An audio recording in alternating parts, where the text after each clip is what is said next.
Can we talk for a minute about Francisco Lindor? In his deal?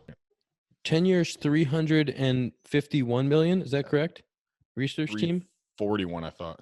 41 million. I'll put the research team on. I mean, at that point, once you get to that number, who cares? He looks great in a Mets uniform, and he's going to be wonderful in that ballpark. He could very well hit 40 home runs for them this year, and I haven't seen their lineup. I don't think he's going to be hit. I think he's going to be hitting probably more in the 3-hole. He is probably going to hit 30 to 40 and drive in 100, and I think it's a great signing for the Mets. I'm all in. It is 341, by the way. Zach, you got to love, as a previous Mets fan, ex-Mets fan, now a Tigers fan. Yeah. Go Tigers.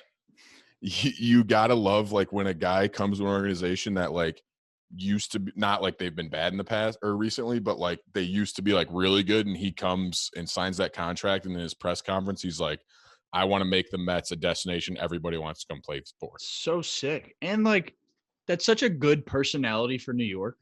Mm-hmm. It's like him and, like, Stroman, like, yeah, you know, that people say what they want about Stroman, but, like, that is such a good personality for that media in that market. I just want to say I'm all in on Stroman's making his own shoe company and wearing his own shoes and cleats on the field. All in. Good for him. I like that. Promoting your own brand. Zach. Yes. I have a question for you. This comment was made by Mr. Scott F. Ross today in our room. Oh. He said that Francisco Lindor is in the conversation for best player in the MLB. He said that he should be in the top 5. He said he's up there with, like, Mookie Betts. I said it's Mike Trout at the very top.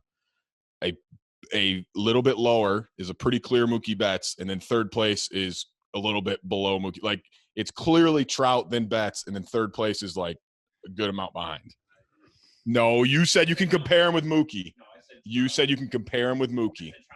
I think you have. He said he could compete with Mookie. I think on the position player side. You said it's an argument, and I said no. I think on the position player side, Trout and Mookie, and then you have, like, from 3 to 10 or 15, like, a mess of players. That's just what an I think. absolute mess of players. You could put so many people in that conversation. And that's not taking credit away from them either, because No. that just shows how good they are. But I agree. The 60-game season made it tough to evaluate all of those guys because some guys had great years, some guys had bad years, but it's really tough over 60 guys that are used to putting together 162-game seasons and, doing it, hitting 30 to 50 homers and driving in 100 runs. Like, those things matter. So, I think after this year with another 162, you'll be able to get a clearer picture of what, where the 3 through 15 are in the league. But, like, Lindor could very well go out and have a 900-plus OPS with Gold Glove defense and be easily a top 5 player in the league and solidify himself as the best shortstop in baseball. Compare with Mookie Betts. Yeah. 100% said yes, you did. If the Mets play this year. Can you – hey, why don't you let us in, Dakota, on the argument you're having with Scott? Because Scott, he's trying to change his story. Hey, he said to me Scott earlier – he said to me earlier that he can be in the conversation with Mookie Betts, and I said no. I said that is false. I said Mookie Betts is clearly above him. And hi, this is Scott F. Ross here. I walked it back a little bit and said Trout and Mookie 1, 2, respectively, 100%. And then 3 through 5, I think Lindor deserves consideration there because he plays a premium position, shortstop. And I said that's fair. And I said I need to see Tatis play a full 162, but I think Tatis could be better if he continues to do what he did last year.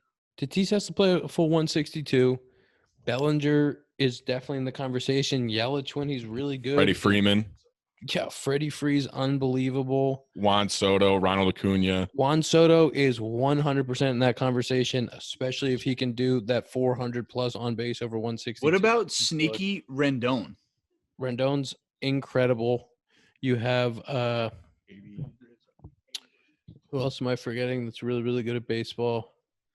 So many. There's so many. Like, that's where I agree. It's literally like I just think Trout's, like, clearly number 1. Betts is clearly number 2. And then after that, you could make an argument for, like you said, Ian, 15 different guys for number 3. Yes. which is a good makes- thing. That means baseball's got a ton of great talents. Baseball has Which so needs to much be good fucking things. marketed better. Can I just say? Whoa! Can I just say something real whoa. quick? This was something that Easy. was grinding my gears a little bit that I wanted to get out there in my. I forgot to get it out there in my Zoom post game press conference today, so I'm going to get it out. This is a better platform to get your Platform? message out there. Let's be honest. My mother could not watch opening weekend. Oh, She couldn't watch the opening game. She couldn't watch yesterday. She couldn't watch today because she's in Columbus, Ohio. And Columbus, Ohio is too close to Pittsburgh for her it's to blacked get out. MLB TV. So she pays stupid. the MLB TV package, whatever that is, to get MLB so she can watch Her son. Cubs games.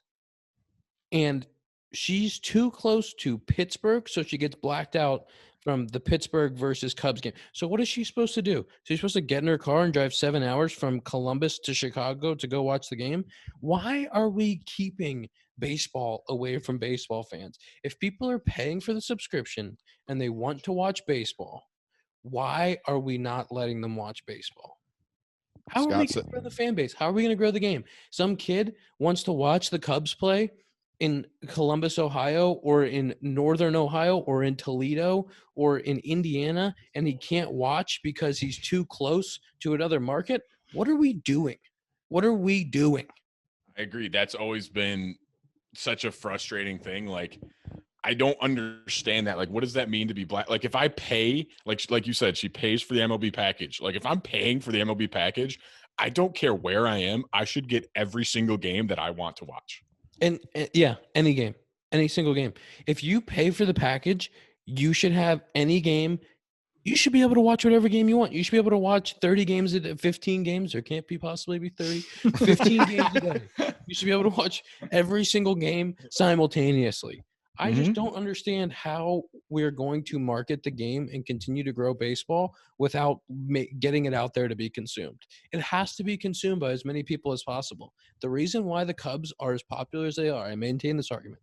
The reason why the Cubs are as popular as they are is because WGN was nationwide and everybody across the country could watch WGN at any time.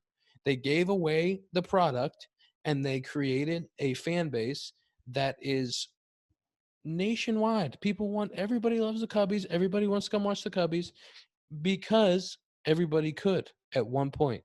And I think that baseball should take that approach. Let's let everybody watch the game, show people how exciting it is, and then maybe, just maybe, the next generation will love baseball as much as we do.